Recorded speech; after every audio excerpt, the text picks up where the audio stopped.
What's up guys, Barbarian or Bust here today with the update to Flay Rupture. This will be my last build for Season 5 as we look forward to Season 6. Let's do Tier 7. Here we go. Tier 7, no problem. Really, Tier 8 is no problem.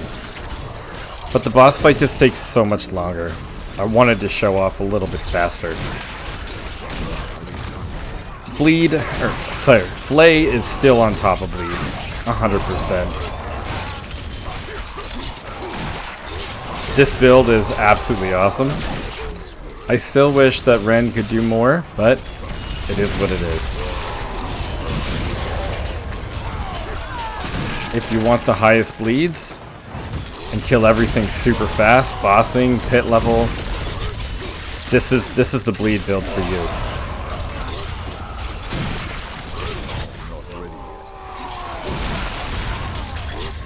It really does crush everything.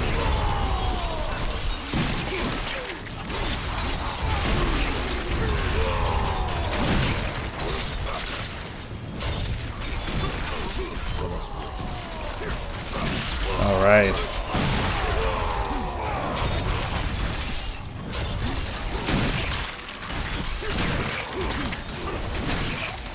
Okay, final wave. And we finally get Summon Hellborn. That's unfortunate, but this has actually been a really fun one. We've had a lot of bosses in this one. Hopefully we can see something here. Yeah, Bleed is clearly my favorite play style. Absolutely love it. Really wish Ren was stronger, but I still have fun with Flay. You have to give up certain things, but Flay's still really fun, really strong. And in Season 6, it's going to be even stronger. So I will definitely be making another Flay build. Look at all this. Chaos. Awesome. Alright, let's see if we get a boss over here. Nope. Okay, we'll get one here.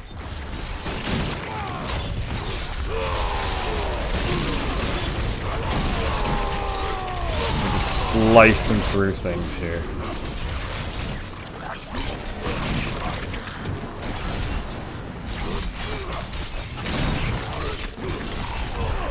There we go. Alright, let's kill the cancel. So this kills cancel quite fast.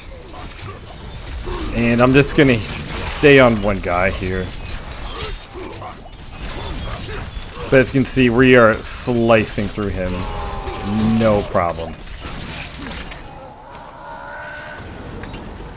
You gotta be careful for the guy in the middle.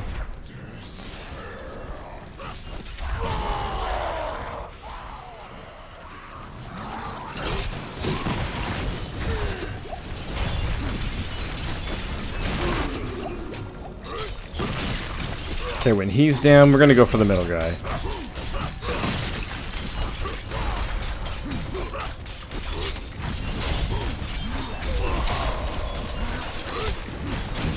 Yeah, then once those guys come back, that's how you're gonna get insta-killed there.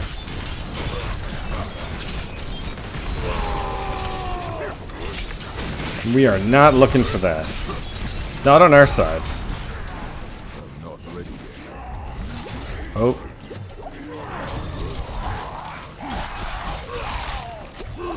Alright, here we go.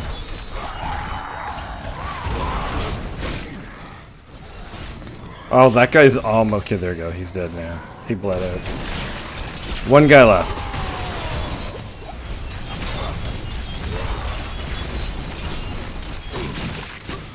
And he's dead.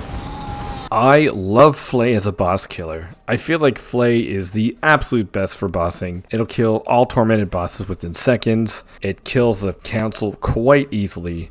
And Flay is just wicked. It's awesome for that. Unfortunately, it doesn't do good in AoE, but with a little bit of help from Rupture, a little bit of help from Steel Grasp, this build has you covered. So before, we did use the Field of Crimson, and we didn't have all the pieces that we have now, so I thought I'd remake this build and show you guys how it works. In the helmet, we have the Harlequin Crest. In the chest, we have the Rage of Haragath. In the gloves, we have the Paingorger's Gauntlets. For the pants, we take the Iron Warrior aspect with max life, resistances as needed, and ranks to Flay. You also want Steel Grasp stuns on here. In the boots, we take the Weapon Master so you can have an additional rank to your skills. We take Strength, Fury per second, very important, and Movement Speed with Fire Resistance and Steel Grasp stuns. Very important to get maximum evade charges on your boots and Fury per second. Fury per second will build up in town. The Magnum Opus will decrease it, but when you start the fight, you will still have enough to at least hit one Flay, which will bring your Fury back up. So very important to have Fury per second. On the two-hander, we have the aspect of the Moon Rising with Strength, Max Life, Damage over time, Flay duration, and Damage while berserking. You want to make sure that your Damage while berserking is maxed out along with your vulnerable damage. That's why we have the vulnerable damage gems, and this is our only roll for damage while berserking. Then we take the Shard of Wrathiel. This is absolutely mandatory for this build, along with the Magnum Opus. These two combined are absolutely amazing. Super awesome, super fun. And on the two-hander, we take Wanton's Rupture. I am super excited for Wanton's Rupture in Season 6 because when you get a max roll for Wanton's Rupture, it'll be every 5 seconds, which scales with your Warrior's Rupture. As every 5 seconds you get an enhanced attack speed, this will go perfect with Wanton's Rupture. And on here, we have Strength, Max Life, Damage over time, Flay duration, and more damage over time. Then for a ring, we have the Edge Masters with Strength, Attack Speed, Critical Strike Chance, Resource Generation, and Critical Strike Damage. For this ring, instead of the critical strike damage, you could go with damage while berserking if it's not maxed out, vulnerable damage if it's not maxed out, or instead of critical strike, I would like that to be damage over time. And that is for Gushing Wounds, which we'll talk about later. Then we have the Ring of Starless Skies and our Amulet of Adaptability. This is why our Flay does so much damage, this and Moon Rising. And on here you want attack speed, critical strike chance, cut to the bone. And I was trying to roll damage over time, but unfortunately ran out of rolls and got damage to injured. And we did have a lucky hit mechanic. I also was trying to change that as well. I would put on here a resistance if you need it, or Steel Grasp stuns, because that is also very crucial for this build. Our weapon expertise is Two-Handed Axe. And for the skills, we take 7 points into Flay, into Battle Flay. Then we take 3 points into Endless Fury, and we take this so that when we use our Flay, even though we have the Magnum Opus on, we still get 100% Fury all the time, which is why we take Edge Masters. Then we take 3 points into Imposing Presence, 3 points into Martial Vigor, 3 points into Iron Skin for Tactical Iron Skin, 2 points into Challenging Shout for Enhanced Challenging Shout, 2 points into War Cry for Enhanced War Cry, 3 points into Booming Voice, 3 points into Swiftness, 3 points into Aggressive Resistance, 3 points into Pit Fighter, 3 points into Slaying Strike, 3 points into Rupture, into Warrior's Rupture, and I am definitely looking forward to Season 6 as you are going to have Warrior's Rupture up all the time and Wanton's Rupture up all the time as it will proc every 5 seconds. That's going to be cool. Then we take 1 rank into Hamstring to get 3 ranks to Cut to the Bone. We take 3 ranks to Steel Grasp for Fighter Steel Grasp, 3 ranks into Duelist, 3 ranks into Tempered Fury as we are using the Magnum Opus, 3 ranks into Invigorating Fury to keep our health up, and our key passive is Gushing Wounds. And if we read Gushing Wounds, when causing an enemy to bleed, you have a chance equal to your critical strike chance to increase the bleed amount by 70x. So that 70x is your damage over time. That is why for now you want to scale damage over time instead of critical strike damage. Very, very important. For your arsenal selection, make sure that both of your Flay and your Rupture is on dual wield. For the Paragon board, we start with Wrath. This was the best one I could think of at the time. You could take this or Territorial, but I decided to take this for the critical strikes generate more Fury, so we always have more Fury. Our second board is Carnage, where we take Ambidextrous. Then we path up from Carnage into Decimator, where we take Disembowel.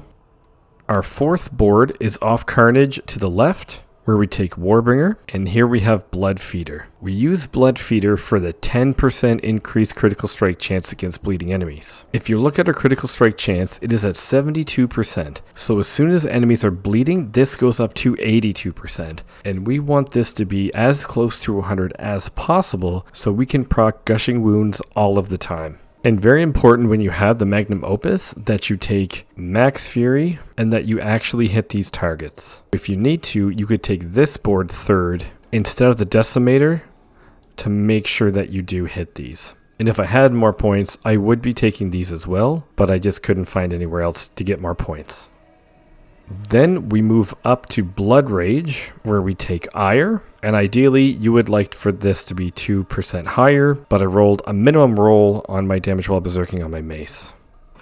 Then your sixth board is going to be off Carnage again to the right. We're going to take Bonebreaker for Exploit. Then off of Blood Rage, you go over and you take Hemorrhage. As you can see, my Hemorrhage is not maxed out at 38%, which means instead of this being critical strike damage, we need this to be vulnerable damage, and that would max out our Hemorrhage node. And that is Dual Wield Flay. Super fun build, kills enemies in no time flat, a little bit weak on the AoE, but it can do all the content in the game, including tier 8. I just didn't want to show off tier 8, as the boss fight would be longer, and you get the same rewards for tier 7 as you do in tier 8. If you're still playing season 5 while waiting for season 6, definitely give this build a try. I am really looking forward to season 6 and all the new content, and I will definitely still be sticking with the Barbarian. I will be trying out Spiritborn. Not sure if I'll make content on it just yet, but Barbarian is my main love. Alright guys, thanks for watching, and I will see you guys next time.